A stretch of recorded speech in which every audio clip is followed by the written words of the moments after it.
Join me as I dive deep into the real meaning of martial law and try to find out just how it affects our lives. Martial law, a term that tends to evoke feelings of fear, uncertainty, and even rebellion. But what does it really mean? And how does it impact our daily lives? At its core, martial law is a system in which military forces exercise administrative authority over a defined territory, often in response to a crisis or emergency. But despite its simplicity, the concept is shrouded in mystery, leaving many of us wondering what it really entails.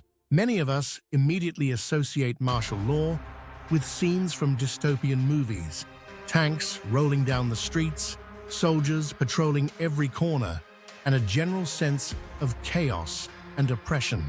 But is this image really accurate? The truth is, martial law is often misunderstood, and its implications are far more complex than we might think. For instance, did you know that martial law can be declared not only during times of war, but also during natural disasters, economic crises, or even public health emergencies? One common misconception is that martial law automatically means a loss of civil liberties. While it's true that military forces may take control of certain aspects of society, this doesn't necessarily mean that our rights are being stripped away. In fact, martial law can sometimes be necessary to restore order and stability in times of crisis. Another misconception is that martial law is always a permanent state of affairs. On the contrary, it's often a temporary measure designed to address a specific problem. Then there are those who believe that martial law is only ever used as a tool of oppression, a way for governments to assert their dominance over the people. But the reality is far more nuanced. While it's true that martial law has sometimes been used to quash dissent and maintain autocratic power, it can also be used to protect citizens from harm and maintain social order. Throughout history, martial law has been implemented in response to a wide range of crises and emergencies. In the United States, for example, martial law was declared during the American Civil War, as well as during the 1992 Los Angeles riots. In France, martial law was imposed during the Algerian War, and in the Philippines, it was used to combat communist insurgents in the 1970s.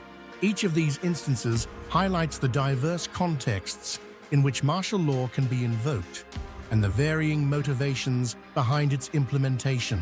Perhaps one of the most notable examples of martial law is the 1973 Chilean coup, in which General Augusto Pinochet seized power and declared martial law. The subsequent 17-year period of military rule was marked by human rights abuses, economic reforms, and a radical transformation of Chilean society. This episode highlights the potential risks of martial law, including the suppression of civil liberties and the concentration of power in the hands of the military. However, martial law can also have benefits. During the 2010 Haiti earthquake, for instance, martial law was declared to facilitate the distribution of aid and maintain order in the aftermath of the disaster. In this case, the temporary suspension of civil liberties was seen as a necessary evil to ensure the survival of the population. This example illustrates the potential benefits of martial law, including the ability to respond quickly and effectively in times of crisis. The 1975 Indonesian occupation of East Timor is another critical moment in the history of martial law. The invasion and subsequent occupation led to widespread human rights abuses, including massacres, forced displacement, and torture. This tragic episode highlights the darker side of martial law, including the potential for military forces to commit atrocities and the erosion of democratic principles. In conclusion, martial law is a complex and multifaceted concept that goes far beyond the sensationalized images we see in Hollywood movies.